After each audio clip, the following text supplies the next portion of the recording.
Welcome to குட்டி stories. ஒரு பள்ளிக்கூட வாசலில் பலூன் விற்கிற ஒருத்தர் பலூன் விற்றுட்ருக்காரு. அதை ஒரு பொண்ணு பார்த்துட்ருக்கா. நிறையா ஸ்கூல் பசங்களாம் அவர்கிட்ட பலூன் வாங்கிட்டு போகிறாங்க.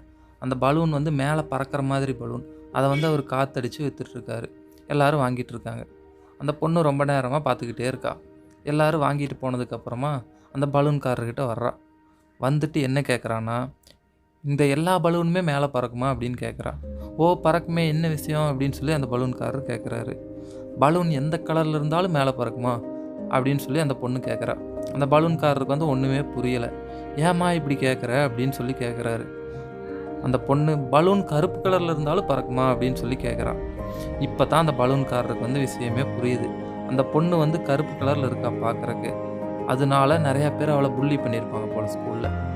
அதனால தான் அந்த பொண்ணு அப்படி கேட்குறான்னு சொல்லி அவர் புரிஞ்சுக்கிறாரு.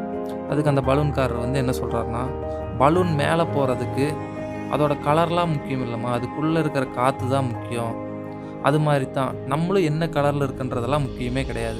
நமக்குள்ளே நம்ம மனசுக்குள்ளே என்ன நினைக்கிறோமோ அதுதான் முக்கியம். நம்ம உள்ளே என்ன நினைக்கிறோமோ அது கரெக்டாக இருந்தால் நம்மளும் எந்த உயரத்துக்கு வேணால் அந்த பலூன் மாதிரி போகலாம் அப்படின்னு சொல்கிறாரு. இந்த கதையிலிருந்து உங்களுக்கு என்ன தோணுது அப்படிங்கிறத கமெண்ட்டில் சொல்லுங்கள். இந்த வீடியோ பிடிச்சிருந்தா லைக் பண்ணிட்டு அப்படியே சப்ஸ்கிரைப் பண்ணிக்கோங்கப்பா.